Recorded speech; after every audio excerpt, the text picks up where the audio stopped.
اعوذ باللہ من الشیطان الرجیم بسم اللہ الرحمن الرحیم نحمدہ ونصلی علی رسولہ الکریم۔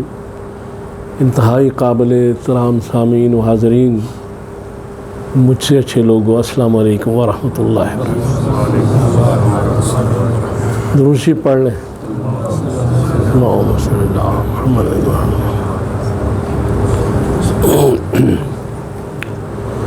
قرآن پاک میں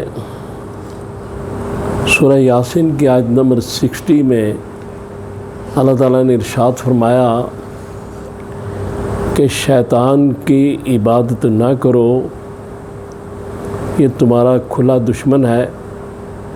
اس کا مفہوم بیان کر رہا ہوں۔ اور میری عبادت کرو، یہ صراط مستقیم ہے۔ اب اس میں عبادت کا جو مفہوم ہے اس کو سمجھنے کی ضرورت ہے کہ شیطان کی تو کوئی عبادت نہیں کرتا، کوئی اس کی نماز نہیں پڑھتا، کوئی اس کے پیچھے لوگ چلتے ہیں، اس کی پیروی کرتے ہیں، عبادت کوئی نہیں کرتا۔ لہذا عبادت کا جب مفہوم سمجھ میں آ جائے گا، پھر اللہ تبارک تعالیٰ کے یہ ارشاد واضح ہو جائے گا۔ تو عبادت یہ ہے کہ اللہ اور رسول کے ہر حکم کو ماننا، جو بھی حکم دے اس کے سامنے سر تسلیم خم، یہ ایک مسلمان کی عبادت ہے۔ شیطان کی عبادت نہ کرو، یعنی شیطان کی بات نہ مانو، یہ اس کا مطلب ہے۔ اب عبادت جو ہے وہ صرف نماز، روزہ، حج، زکوٰۃ بڑی اہم چیزیں ہیں، بڑی اہم عبادات ہیں، لیکن یہاں تک یہ محدود نہیں ہے۔ عبادت بہت وسیع ہے۔ ہمسایوں کے ساتھ تعلقات، والدین کے ساتھ تعلقات، معاشرتی تعلقات، دوسروں کے ساتھ کیسے ملنا، تجارت کیسے کرنی، کاروبار کیسے کرنا، ہر کام جب اللہ اور رسول کے حکم کے مطابق کیا جائے گا تو وہ تجارت بھی رزق حلال ہوگی اور وہ بھی عبادت بن جائے گی۔ ہم نے تجارت کو دین بنانا تھا، لیکن دین کو ہم نے تجارت بنا دیا۔ یہ ایک علیحدہ موضوع ہے۔ خیر، اب مسئلہ یہ ہے کہ جب عبادت ہے تو قرآن پاک میں سورہ یوسف کی آیت نمبر 76 میں اللہ تعالیٰ نے کہا ہے کہ میں نے ایک تدبیر بتائی تھی یوسف علیہ السلام کو، اس بھائی کو روکنے کے لیے۔ اور وہ تدبیر کیا تھی کہ اس کے سامان میں وہ پیالہ چھپا دیا جائے اور اس کو چور ڈکلیئر کر کے اس کو اپنے پاس رکھ دیا جائے۔ اب بظاہر یہ بات کچھ اور نظر آتی ہے، کیونکہ چونکہ اللہ کا حکم تھا، وحی تھی اپنے نبی پر، اس لیے یہ کام یوسف علیہ السلام کے لیے عبادت تھا۔ لہٰذا عبادت کے مفہوم کو سمجھنے کے لیے میں یہ گزارش کر رہا ہوں کہ وہ جو بھی حکم دیں، ہماری سمجھ میں آئے یا نہ آئے، اللہ رسول، اس کے سامنے جو جھک جائے گا وہ حقیقی مسلمان ہے۔ کلمہ گو تو سب ہیں۔ ابراہیم اور اسماعیل علیہ السلام نے جو کعبہ کی بنیاد رکھتے دعا مانگی تھی کہ یا اللہ ہم کو مسلمان بنا دے دونوں کو، تو وہ مسلمان تو تھے، نبی تھے، لیکن یہ کہ فرما بردار بنا دے۔ تو مسلمان کا مقصد ہے فرما بردار ہو جانا، اللہ اور رسول کے ہر حکم کو ماننا۔ مثلا کوئی بی بی یا کوئی عورت یا آدمی کھانا پکا رہا ہے کچن میں، تصور میں یہ بات آتی ہے کہ اللہ نے مجھے حکم دیا ہے کہ میں دوسروں کی خدمت کروں. جب اللہ اس میں شامل ہو گیا تو وہ جتنی دیر کھانا پکائے گا یا پکائے گی وہ عبادت.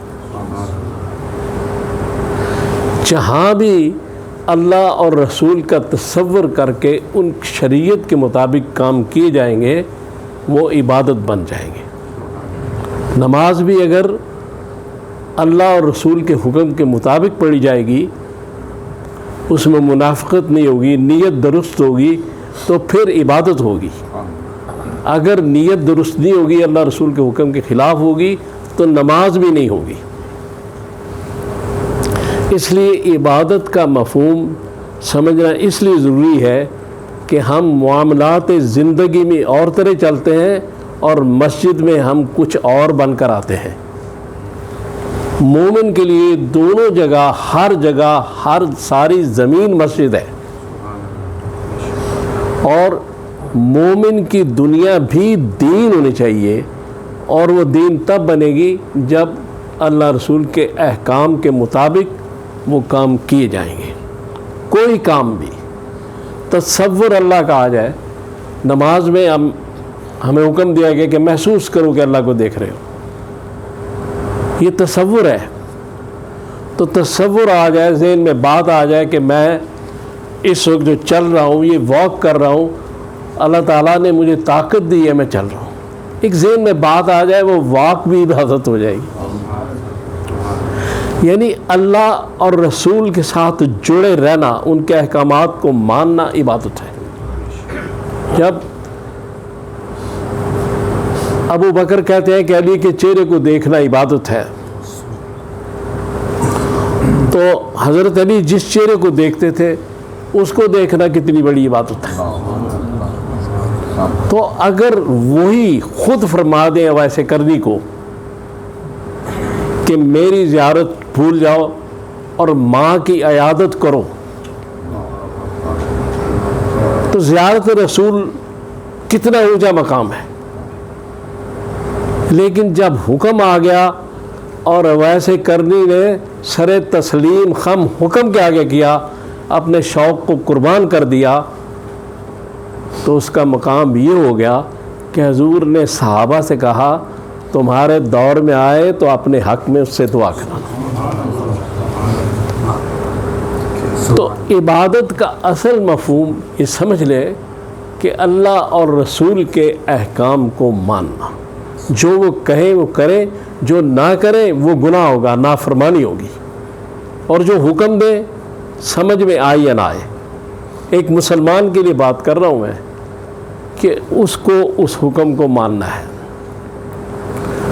تو وہ غالب ایک آزاد شاعر تھے، ان کا ایک شعر ہے کہ دل ڈھونڈتا ہے پھر وہی فرصت کے رات دن، بیٹھے رہے تصور جانا کیے ہوئے.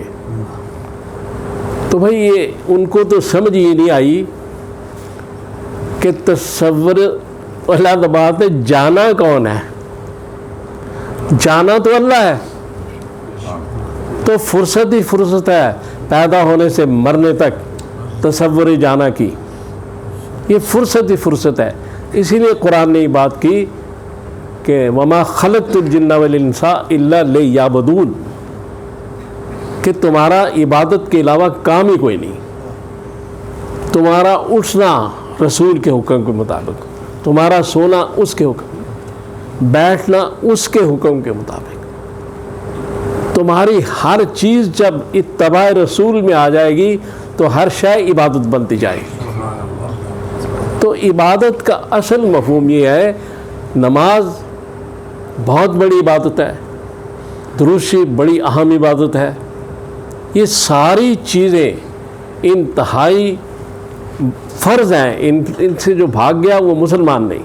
لیکن یہ تھوڑا سا حصہ ہے، زیادہ ہمارا زندگی کا حصہ دوسرا ہے. ایک دکاندار اگر صحیح تول رہا ہے اور اللہ رسول کے حکم کو سمجھ کے کہ انہوں نے فرمایا ہے تو وہ بھی عبادت کر رہا ہے.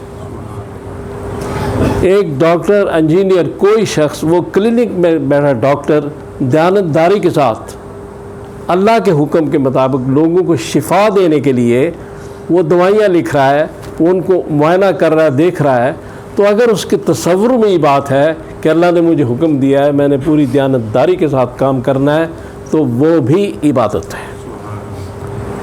اس لیے اللہ اور رسول کے حکم پر چلنا عبادت ہے۔ اللہ رسول کے حکم کو چھوڑ کے وہ نافرمانی ہے، گناہ ہے۔ اس لیے عبادت کے مفہوم کو سمجھنا ضروری ہے۔ تو اللہ تعالیٰ سے یہ دعا کریں کہ اللہ تعالیٰ مجھے اور آپ کو توفیق دے کہ ہم اس کو سمجھ سکیں۔ وَفَوِّضُ أَمْرِي إِلَى اللَّهِ إِنَّ اللَّهَ بَصِيرٌ بِالْعِبَادِ۔